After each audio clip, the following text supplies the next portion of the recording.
Did you know that there's a thief in your restaurant that you may not know exists? We're going to uncover that on today's episode. Joel, welcome to the show. Can you kind of go over who this thief is and what restaurant owners may not know that about them and that they even exist? Yeah, so today we're just gonna really unpack the back of the house.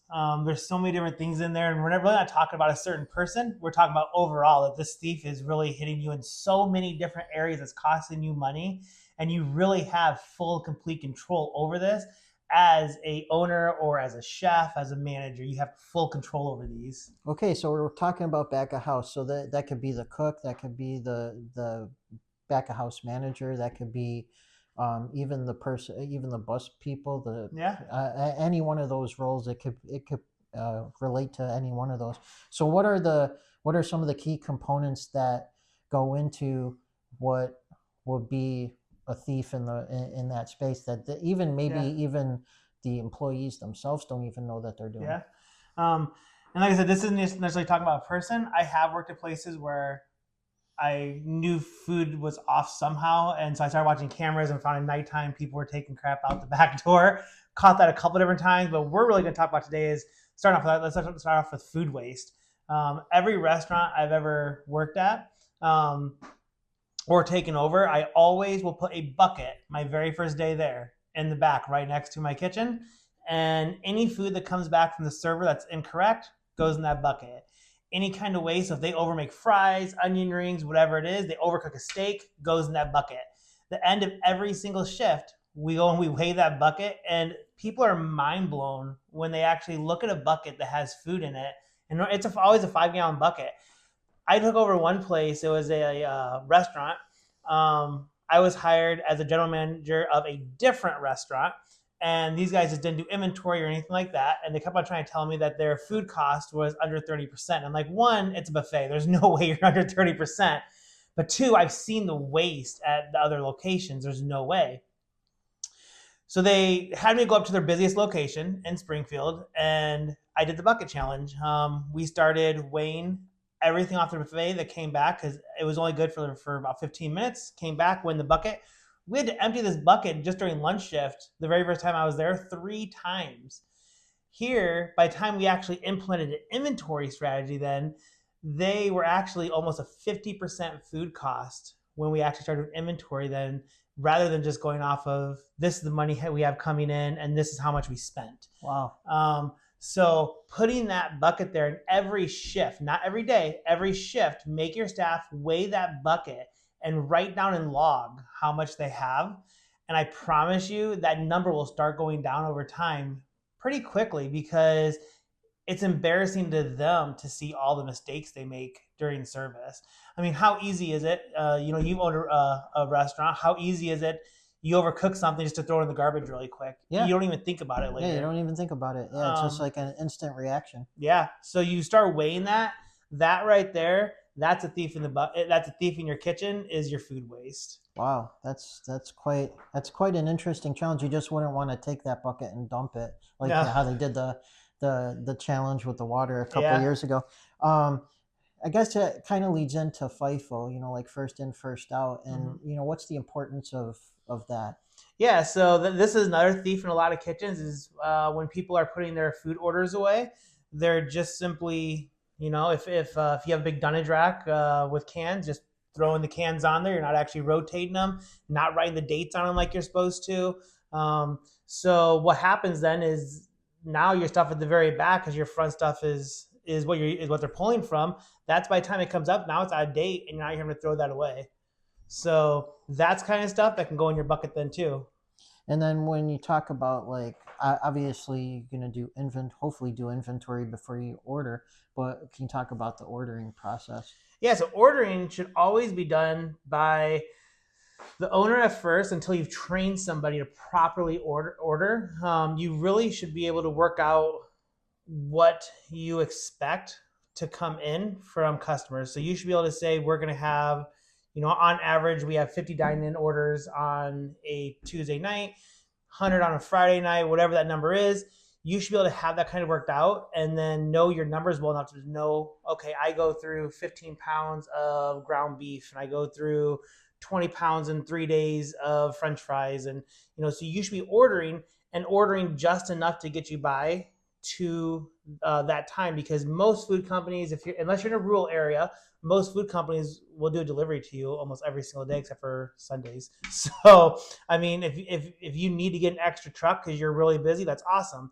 Now, if you're in a rural area and say you can't get another truck, you only get 2 days a week or 1 day a week, then maybe order an extra case of fries or two extra cases of fries, because it's a freezer item. It's not going to go bad. But I'd rather you have that food there and be able to sell it, because then the other thief in the kitchen is, if you under order and you can't sell it, then that's stealing from your pocket then as well. And now you've also upset your customers. That's true, very true. And then I guess that goes into, proper inventory. And so can you kind of break that down just a little bit? Yeah, it's super important before you do any kind of order that you're actually doing an inventory of all of your goods in your restaurant, whether it be paper, plastic, your food, your consumables, non-consumables. Because how do you know what to order if you don't know what you have? So you have to do an inventory. Now, I'm not saying that you have to go down your line and weigh every single item like an actual inventory count, but you need to at least be able to walk through. And what I do a lot of times, I will walk through with my phone. I snap pictures of every single shelf, because who wants to be in a freezer for very long when it's freezing? um, I take pictures of everything, including my dry storage, and then I'll go to my computer, pull it out, and I will go through my pictures then on what I have. Oh, that's awesome. That's awesome. And is there like a specific like pattern you should get in the like the times and the days of the week that you do inventory? Really, it's whatever works for you. If every restaurant's different. If you're a breakfast restaurant, you don't want to do mornings. That'd be an afternoon Ooh, job. If you're a steakhouse only open at 5 p.m., maybe that's a 2 p.m. You're going at 2 p.m. doing that. But whatever you do, stay consistent, because that way. So if you start in the cooler one time, always start in the cooler, because that way you don't forget to check one spot and then forget to order something. so it's just about building that repetition. Yep. Gotcha.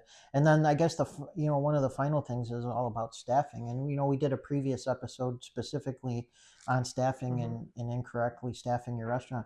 But how important is that as far as like this topic of taking away from your business? Yeah, so lack of staffing is definitely something that can really, really affect your bottom line. So if you don't staff enough people and your people get burned out, or they just can't keep up with orders, that then affects your front of house. That not just simply affects the front of house customers, but also your staff, because you start cutting into your servers tips, they're out. They're not going to stick around if they're not getting tipped, because that's where they make their money. Mm-hmm. So you have to be taking care of your front house staff and your customers. Both of them are equally important. But if they can't get the food in time, or it's because of mess ups and stuff like that, because the back house is so in the weeds trying to get out of 15 tickets with two people, I mean that's a huge issue to have, and it's going to affect your bottom line in the long run. Awesome. Well, these are all really great tips, and we have a community, an online community membership base where we tackle all of these issues. Everything from food waste to inventory to labor cost to staff retention and even food cost. And you Mm-hmm. want to talk a little bit about that? Yeah, so a really cool thing we have is we actually built a recipe cost sheet for you guys. So all of our members get that for free, where you just simply put in the cost of what your cost is, and then we even have a paper line on there where you can count if you're a high to go restaurant. You can even put that number in there to get your true food cost, and then you put in the how much you're selling it for, and then it'll show you the food cost percentage. You want that to be under 30% on a normal, so you can kind of play with that number then to see exactly where that number should be. So this helps not just with your menus, but also with your specials then as well. And we also built a really cool inventory sheet that is just for our members also, where they can go through, put their items in, put the cost in, put how many they have on hand. At the very bottom, it tells you the dollar amount that you have sitting in your restaurant. And if it's not your first time doing inventory, you put in your last inventory count, and then you'd put in all the food purchases that you had, and it tells you your exact food costs that you ran for that count period. Great. That's awesome. If somebody wanted to like just have a conversation with you, like is there a consultation or a way that they can get a hold of you just Yeah. to kind of learn a little bit more about it, or maybe they're interested in going a step further?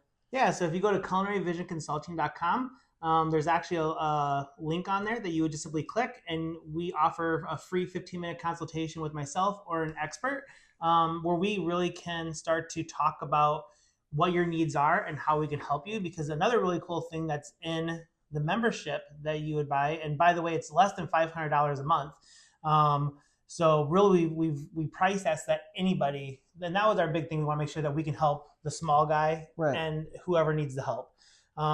So you also get with that membership 2 30-minute conversations with myself or an expert every single month. So I can start building a file on your restaurant. So if your issue is, say, food waste, we can take that time then and really dive into your food waste and how we can help fix that issue with you and really kind of dive into on a one-on-one basis. That's amazing. Yeah, that's excellent. There's also a lot about marketing services, which is something Mm-hmm. that I cover. But for the sake of the episode, we're sticking specifically to operations, which is Joel's expertise. We really hope that you guys enjoyed this episode. If you like the content, like what you're watching and hearing, please subscribe to our channel. We'd love that, and then also leave comments below any challenges that you're facing, maybe things you're not thinking about, or maybe you have a suggestion about a thief in the restaurant that you may not know exists that we didn't cover on the episode. We'd love to get that uh, going and get that engagement happening. And then, other than that, Joel, you have anything else you want to mention? Nope. I hope you guys have a great day and hope you guys are profitable. Excellent. Have a great day, guys.